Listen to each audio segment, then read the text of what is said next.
we can see permaculture as a musical symphony, a symphony to freedom. And the composer of this symphony, like everything in the world, is the only one, the universe. And the maestro of this orchestra is Father Sun, the father, the pattern. And the orchestra is us humans. It's everything that exists under the sun. And as a group of beings, we need to tune in. And you see the orchestra, they are all tuning in before playing a symphony. So that Father Sun could emanate new patterns and for them to be received properly, we really need to connect again to Mother Earth, to the material world. So that's what the tuning in is all about. That's what the study of permaculture is all about. To be able to understand again how can we channel new patterns and download them into a new culture that aims for free energy, for abundance, for earth care, for spiritual care, for fair share. And I see it really as a very harmonic, celebrative culture.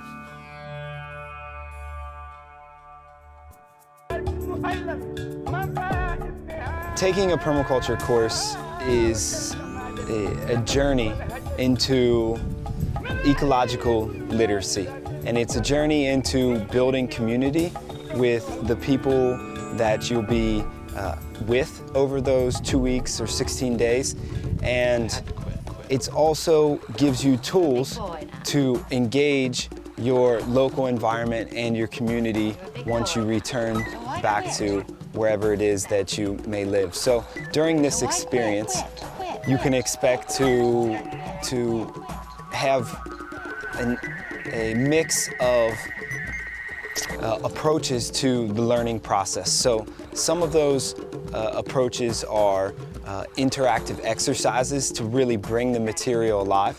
Some of it is hands-on projects so that you learn through the body. Some of it is lecture and PowerPoints and movies from other people. And some of it is the students themselves teaching one another.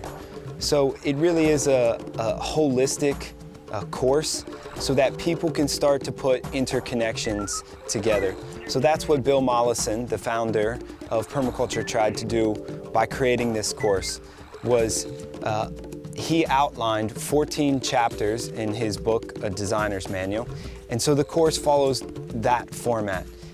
And it follows those 14 chapters, but then there's also extra material added in, as that book is now 30 years old, and there's been a lot of great research and further exploration of sustainability and ecological design since.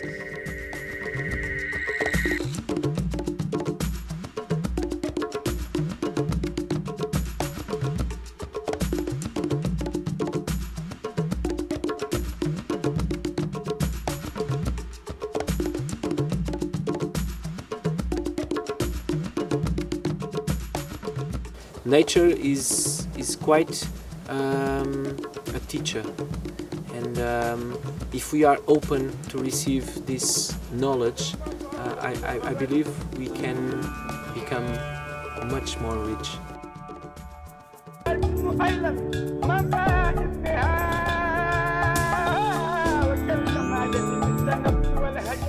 Well, permaculture it's a bit of a philosophy for me, especially around the attitude, because for me it's really easy for me to see solutions around me these days, where in the past I could only see problems. And so that's one of the catchphrases of permaculture is, the problem is the solution.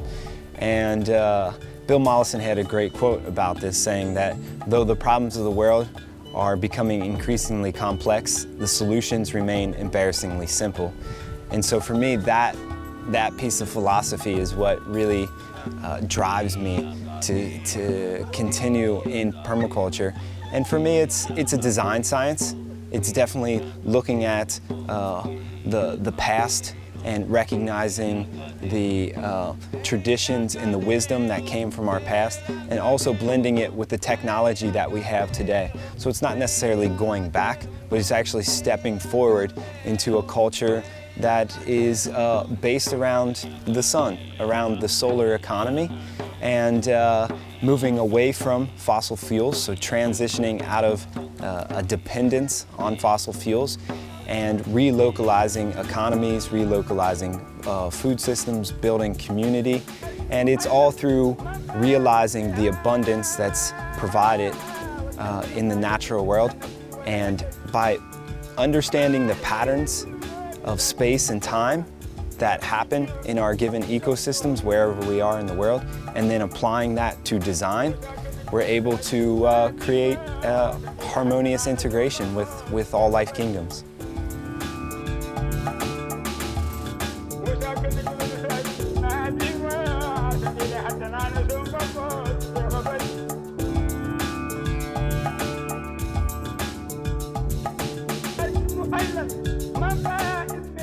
One of the big goals that I have as a human is to bring music, celebration and art into this permanent culture.